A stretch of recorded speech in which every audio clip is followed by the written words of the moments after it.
Advocate Shri Padmanabhan, സമയബന്ധിതമായി തീരുമാനമെടുക്കാൻ ബില്ലുകളിൽ രാഷ്ട്രപതിയോട് supreme കോടതി ആവശ്യപ്പെടുന്നു. ഇല്ലെങ്കിൽ അത് നിയമമായി മാറുന്നു. നമ്മൾ കണ്ടു തമിഴ്നാട് അസംബ്ലിയിൽ എന്താണ് സംഭവിച്ചതെന്നുള്ളത്.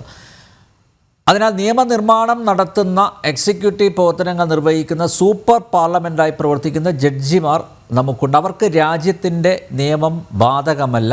അതിനാൽ തന്നെ അവർക്ക് ആരോടും ഉത്തരവാദിത്തമില്ല. ആർട്ടിക്കിൾ 145(3) പ്രകാരം ഭരണഘടന വ്യാഖ്യാനിക്കുക എന്നതാണ് സുപ്രീം കോടതിക്കുള്ള അവകാശം.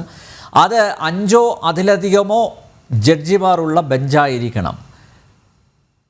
ഉപരാഷ്ട്രപതി ഇവിടെ എടുത്ത് പറയുന്നത് ആർട്ടിക്കിൾ 142 ഇപ്പോൾ ജുഡീഷ്യറിക്ക് ലഭിച്ച ആണവ മിസൈലായി മാറിയിരിക്കുന്നു. ഉപരാഷ്ട്രപതിയുടെ പരാമർശങ്ങൾ സതുദ്ദേശപരം തന്നെയല്ലേ അഡ്വക്കേറ്റ് ശ്രീ പത്മനാഭൻ?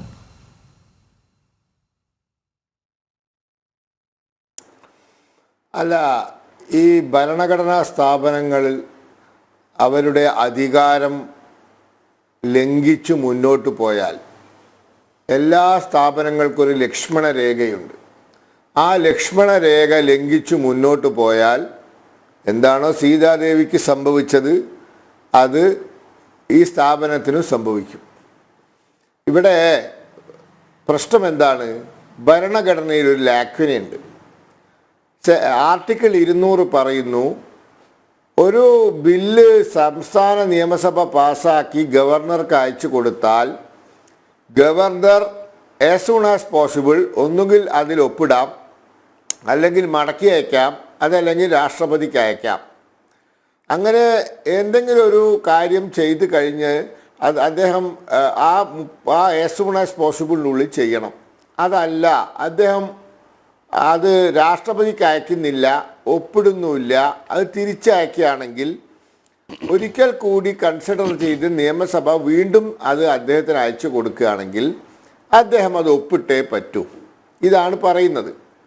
ഇവിടെ എന്താ പറ്റിയത്? അദ്ദേഹത്തിന് അയച്ചു കൊടുത്ത ബില്ല്, അദ്ദേഹം ഏതാനും ബില്ലുകൾ അത് ഒപ്പിട്ടതുമില്ല, തിരിച്ചയച്ചതുമില്ല, രാഷ്ട്രപതിക്ക് അയച്ചു കൊടുത്തതുമില്ല. അദ്ദേഹം നിയമസഭയ്ക്ക് അയച്ചു കൊടുക്കുന്നു, നിയമസഭ വീണ്ടും പാസ്സാക്കുന്നു, വീണ്ടും പാസ്സാക്കിയതിന് ശേഷം അദ്ദേഹം പ്രസിഡന്റിന് അയക്കുന്നു. അത് തെറ്റാണ്, അതിലൊരു സംശയമില്ല. അവിടെ തെറ്റ് സംഭവിച്ചിട്ടുണ്ട്. പക്ഷേ പ്രശ്നം എന്താണ്? അദ്ദേഹത്തിൻ്റെ നടപടിക്രമത്തെ മാത്രമല്ല ഇവർ വിലയിരുത്താൻ പോയത്. ഇവർക്ക് പറ്റിയ തെറ്റതാണ്. എവിടെയാണ് തമിഴ്നാട് കേസിൽ സുപ്രീം കോടതിക്ക് തെറ്റ് പറ്റിയെന്ന് ചോദിച്ചാൽ, തമിഴ്നാട് ഗവർണർ ചെയ്തത് തെറ്റോ ശരിയോ എന്ന് പറഞ്ഞ് അവസാനിപ്പിക്കേണ്ട വിധി അവർക്കില്ലാത്ത അധികാരങ്ങൾ ഉപയോഗിക്കാൻ തുടങ്ങി. അവർ ആവശ്യമില്ലാത്ത കാര്യങ്ങൾ പറഞ്ഞു, അധികാരമില്ലാത്ത കാര്യങ്ങൾ പറഞ്ഞു.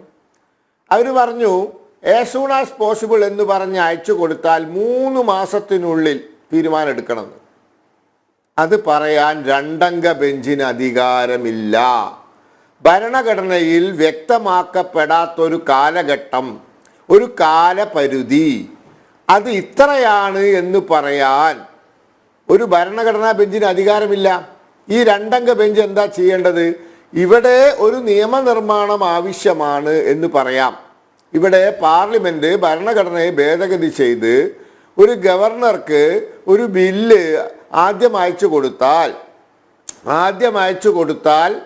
അത് പാസ്സാക്കിയ തിരിച്ചയക്കുകയോ ഒപ്പിടുകയോ അല്ലെങ്കിൽ പ്രസിഡന്റിന് അയച്ചു കൊടുക്കുകയോ ചെയ്യാൻ എത്ര സമയം വേണമെന്ന് നിശ്ചയിക്കണം. ഇല്ലെങ്കിൽ ഇന്നത്തെ ആധുനിക കാലഘട്ടത്തിൽ കേന്ദ്രത്തിൽ ഒരു പാർട്ടി, സംസ്ഥാനങ്ങളിൽ വേറെ പാർട്ടി, ഇങ്ങനത്തെ സാഹചര്യങ്ങൾ ഉണ്ടാകുമ്പോൾ രാഷ്ട്രീയ അഭിപ്രായ വ്യത്യാസങ്ങൾ കാരണം പലപ്പോഴും ഗവർണർമാരും മറ്റവരുമൊക്കെ ഇത് പിടിച്ചു വെക്കുന്നു, കേന്ദ്രം ഇടപെടുന്നു. ഇങ്ങനെ ഒരുപാട് പ്രശ്നങ്ങളുണ്ട്, കേന്ദ്ര സംസ്ഥാന തർക്കങ്ങളുണ്ട്.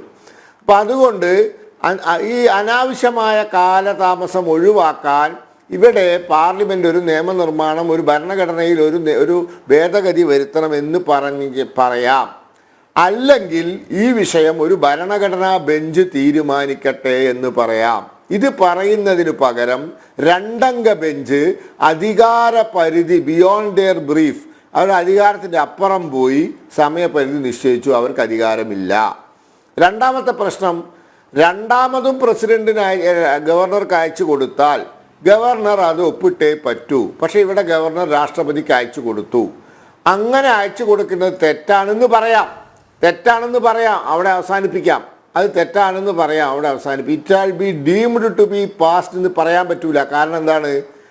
തെറ്റാണെങ്കിൽ കൂടി അത് അയച്ചു കൊടുത്ത് പ്രസിഡന്റ് അത് നിരാകരിച്ചു.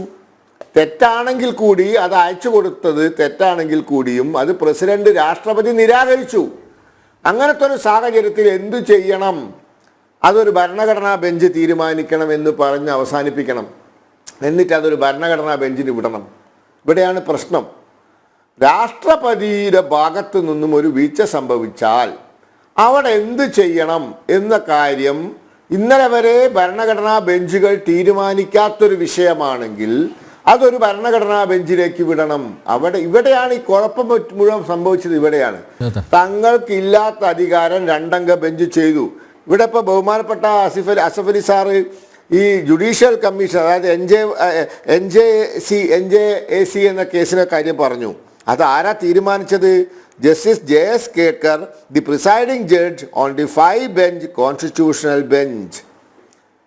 5 അംഗ ഭരണഘടനാ ബെഞ്ചാണ് അത് തീരുമാനിച്ചത്. അതായത് judicial national judicial appointments commission ആ 99ാം ഭരണഘടനാ ഭേദഗതി റദ്ദാക്കിയത് 5 അംഗ ഭരണഘടനാ ബെഞ്ചാണ്. ഇവിടെ അത് ചെയ്യേണ്ടിയിരുന്നു. ഇവിടെ ഈ കാലാപരിധി നിശ്ചയിക്കാൻ ഒന്നുകിൽ നിയമനിർമ്മാണം വേണം, അല്ലെങ്കിൽ ഭരണഘടനാ ബെഞ്ചിലേക്ക് വിടാം. ഇനി രാഷ്ട്രപതി ഒപ്പിട്ടു പോയി. തെറ്റായ മാർഗത്തിലൂടെയാണ് രാഷ്ട്രപതിയുടെ മുൻപാകെ എത്തിയതെങ്കിലും രാഷ്ട്രപതി അത് നിരാകരിച്ച സ്ഥിതിക്ക് ഇനി എന്ത് ചെയ്യണം എന്നുള്ളത് ഭരണഘടനാ ബെഞ്ച് തീരുമാനിക്കണമെന്ന് പറയേണ്ടിയിരുന്നു. ഇവിടെ അമിതാവേശം കാണിച്ചു. 2 ജഡ്ജിമാർ അമിതാവേശം കാണിച്ചു.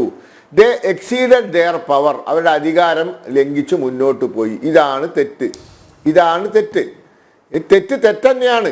ഇപ്പോൾ ഞാൻ ഒരു ഉദാഹരണം കൂടി പറയാം. 2025 ഏപ്രിൽ മാസത്തിൽ നമ്മുടെ വഖഫ് ഭേദഗതി ബില്ല് പാർലമെന്റ് പാസാക്കി. 2025 ഏപ്രിൽ മാസത്തിൽ തന്നെ സുപ്രീം കോടതി ഹർജികൾ കേട്ടു. ഈ ഭേദഗതികൾ ഭരണഘടനാ വിരുദ്ധമാണെന്ന് പറഞ്ഞ് ഫയലാക്കിയ ഹർജികൾ അക്കൊല്ലം പിറ്റേത്തെ ആഴ്ച കേൾക്കുക. എന്നാൽ 1995 വഖഫ് നിയമത്തിനെതിരെ കൊടുത്ത ഹർജികൾ 25 വർഷമായി സുപ്രീം കോടതിയിൽ പെൻഡിങ്, അന്ന് വരെ വാദം കേട്ടിട്ടില്ല. അതെന്താ പ്രശ്നം? 2025 ഏപ്രിൽ മാസം 4-ാം തീയതി പാസ്സാക്കിയത് ഈ കഴിഞ്ഞ ഇന്നിപ്പോ 18ആണ്, 16-ാം തീയതി 15-ാം തീയതി ഒക്കെ കേട്ടു, 17-ാം തീയതി 16-ാം തീയതി കേട്ടു. എന്നാൽ 95 പാസ്സാക്കിയ വഖഫ് ഭേദഗതി അത് ഭരണഘടന, അതിൽ പ്രത്യേകിച്ച് സെക്ഷൻ 40 ഹൈലി ഡേഞ്ചറസ്, ഹൈലി അൺകോൺസ്റ്റിറ്റ്യൂഷണലാണ്. ഏത് ഭൂമി സ്വന്തമാക്കാൻ വഖഫ് ബോർഡിന് കൊടുക്കുന്ന അധികാരം അത് നമ്മുടെ നിയമവ്യവസ്ഥയുടെ അടിസ്ഥാന സങ്കല്പങ്ങൾക്കെതിരാ. One who alleges has to prove, ആരോപിക്കുന്നവൻ തെളിയിക്കണം എന്ന സങ്കല്പത്തിന് എതിരാണ്. അത് എതിരെ കൊടുത്ത ഹർജികൾ 25 കൊല്ലത്തിലധികമായി പെൻഡിങ്, അതുവരെ കേട്ടിട്ടില്ല. അപ്പോൾ തിരുത്തലുണ്ടാവും. നിങ്ങൾ ചെയ്യേണ്ടത് ചെയ്യാതിരുന്നാൽ, ചെയ്യാൻ പാടില്ലാത്തത് ചെയ്താൽ തിരുത്തൽ ഉണ്ടാകും. അത് ആരുടെ ഭാഗത്ത് വരണം? ഈ രാജ്യത്തെ മറ്റേതെങ്കിലും ഭരണഘടനാ പദവിയിൽ ഇരിക്കുന്നവർ ചൂണ്ടിക്കാണിക്കണം. രാഷ്ട്രപതിക്കും ഉപരാഷ്ട്രപതിക്കും അധികാരമുണ്ട്, പാർലമെന്റിനും അധികാരമുണ്ട് ചൂണ്ടിക്കാണിക്കാൻ. അത് അവിടെ തെറ്റ് സംഭവിച്ചുകൊണ്ടിരിക്കുകയാണ്. പാർലമെന്റിന് സുപ്രീം കോടതി ജഡ്ജിനെ ഇംപീച്ച് ചെയ്യാനുള്ള അധികാരമുണ്ട്. എന്തിനാ കൊടുത്തത്? എന്തിനാ പാർലമെന്റിന് സുപ്രീം കോടതി ജഡ്ജിനെ ഇംപീച്ച് ചെയ്യാൻ അധികാരം കൊടുത്തത്? ഭരണകക്ഷിക്കെതിരെ വിധി പറഞ്ഞാലാണോ ഇംപീച്ച് ചെയ്യുക? ആണോ? ഭരണകക്ഷിക്കും സർക്കാരിനെതിരെ വിധി പറയാനുള്ള, അപ്പോൾ പിടിച്ച് ഇംപീച്ച് ചെയ്യാനുള്ള അധികാരമാണോ? അല്ല. സുപ്രീം കോടതി ജഡ്ജി ചെയ്യാൻ പാടില്ല, ചെയ്താൽ ഇംപീച്ച്മെന്റ് വന്നു. ഇവിടെ സുപ്രീം കോടതി ജഡ്ജി സുപ്രീം കോടതിയുടെ ഭാഗത്ത് ചെയ്യാൻ പാടില്ലാത്തത് വന്നു. അപ്പോൾ മറ്റൊരു ഭരണഘടനാ പദവിയിൽ ഇരിക്കുന്ന വ്യക്തി ചൂണ്ടിക്കാണിച്ചു, തെറ്റാണ്, നിങ്ങൾ ഇല്ലാത്ത അധികാരം പ്രയോഗിക്കുകയാണ്. അതൊരു ശരിയാണ്. അത് തെറ്റല്ല, അത് ശരിയാ. തെറ്റ് ചൂണ്ടിക്കാണിക്കുന്നത് ശരിയാണ്. ആ ചൂണ്ടിക്കാണിക്കുന്ന തെറ്റ് തിരുത്താൻ സുപ്രീം കോടതി തയ്യാറാവണം. അത് സോമോട്ടോ തയ്യാറാവണം. ഈ വിധി ഒരു ഭരണഘടനാ ബെഞ്ചിന് വിട്ടിട്ട് പുനഃപരിശോധിക്കാൻ പറയണം. അല്ലെങ്കിൽ ഇപ്പൊ സർക്കാർ പെറ്റീഷൻ കൊടുക്കേണ്ടതാണ്, റിവ്യൂ ഹർജി കൊടുക്കേണ്ടതാണ് ഞാൻ മനസ്സിലാക്കുന്നത്. ആ റിവ്യൂ ഹർജി ഭരണഘടനാ ബെഞ്ചിന് വിടണം. പറ്റിയ തെറ്റാണെന്ന് ബോധ്യപ്പെട്ടാൽ അത് തിരുത്താനുള്ള നടപടി എടുക്കണം. അതാണ് അന്തസ്സ്, അതാണ് ജനാധിപത്യത്തിന്റെ അന്തസ്സ്. വാശി പിടിച്ചിട്ട് കാര്യമില്ല. വാശി പിടിച്ചിട്ട് കാര്യമില്ല. അത് മനസ്സിലാക്കാൻ സുപ്രീം കോടതി തയ്യാറാവണം.